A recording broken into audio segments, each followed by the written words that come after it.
সুপ্রভাত। আজকে আমরা যাব শিল্পারাম। সেখানটায় একটা ওই শিল্প গ্রাম টাইপের আছে। আমাদের মোটামুটি প্রায় দেখা কমপ্লিট। বিড়লা মন্দিরটা আমাদের বাদ চলে গেছিলো, মানে সময় পাইনি, তো বিড়লা মন্দিরটাও আমরা যাব আর শিল্পারামটা ঘুরে আসি। 9754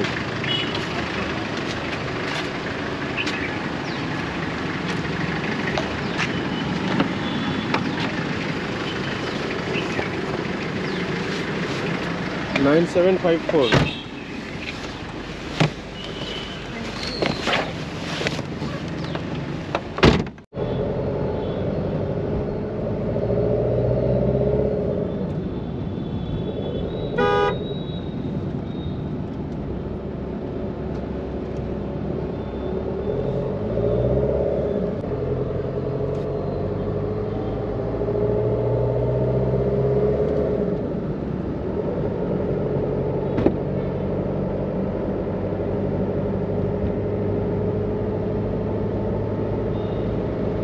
আজকে আমরা চলে এসেছি শিল্পারামে। যদিও এখানে না আসলে হয়তো হতো, কিন্তু এলাম, সময় আছে, একটু ঘুরতে এলাম। চলো দেখি ভেতরে কি আছে, দেখা যাক, চলো যাই।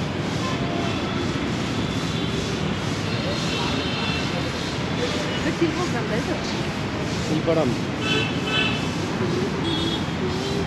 এখানেও যেটা ভেবেছিলাম যে ক্যামেরা অ্যালাউ হবে না, তো ক্যামেরা অ্যালাউ নেই, কিন্তু মোবাইল অ্যালাউ আছে। মোবাইলে আমি ভিডিও করতে পারি, সে আমি 4K ভিডিও করি, 60 FPS করি, ভিডিও কোনো সমস্যা নেই।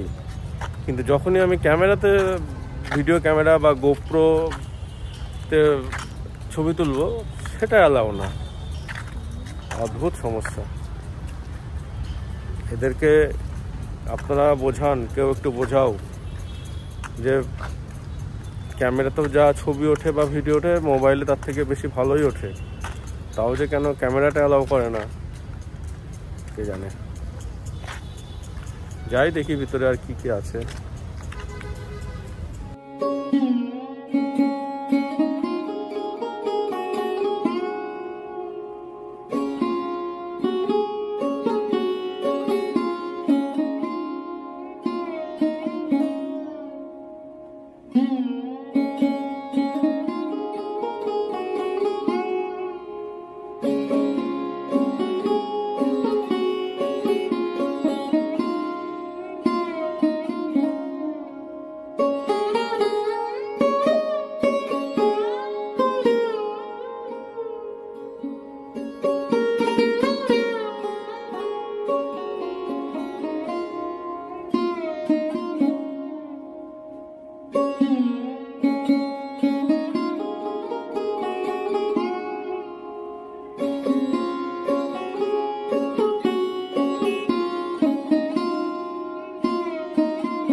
শিল্পারামের ভেতরে খাওয়ার সেরকম জায়গা নেই, ক্যান্টিন নেই, তাই আপনারা বাইরে থেকে খাবার নিয়ে গেলেই ভালো হয়।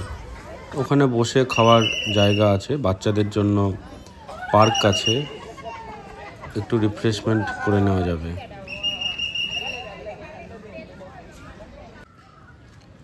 তারপরে আমরা গেলাম বৃন্দাবনম।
ওখানেই কেনাকাটি করার জন্য পেয়ে যাবেন হরেক রকম জিনিস, যেরকম বিভিন্ন ধরনের ব্যাগ, বিভিন্ন ধরনের ঘর সাজানো জিনিস, মায়ের প্রিয় জিনিস ব্যাগ এখানে আছে।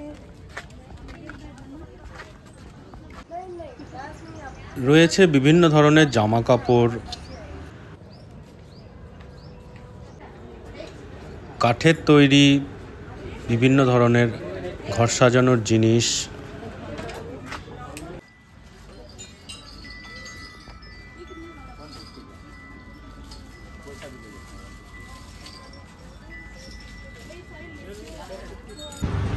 শিল্পারাম দেখার পরেই আমরা একটু দূরে একটা রেস্টুরেন্টে দুপুরের লাঞ্চ করতে গেলাম।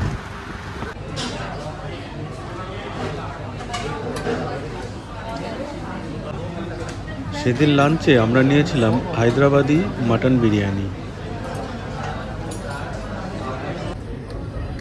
এখানে বিরিয়ানি মোটামুটি একটু স্পাইসি টাইপের হয়, আর চিকেনের পিসগুলো খুবই ছোটো ছোটো।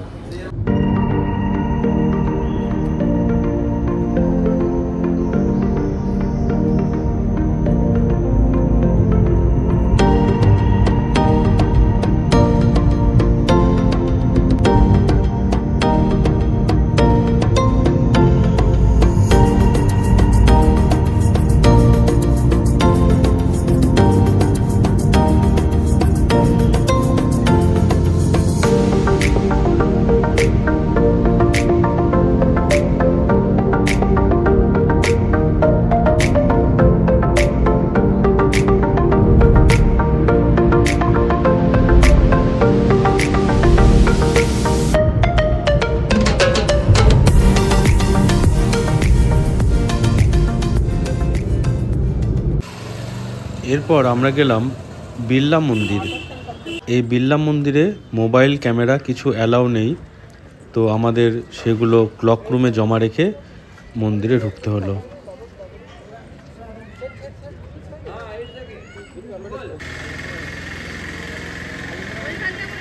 এখানে জুতো রাখার জায়গা আছে।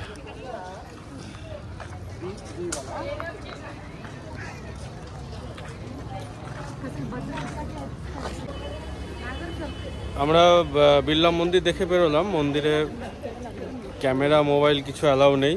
এই যে আমার পেছনে বিড়লা মন্দির দেখা যাচ্ছে। এখানে সিঁড়ি আছে, একটু সিঁড়ি দিয়ে উঠতে হবে অনেকটা, আর লিফট আছে কিছুটা।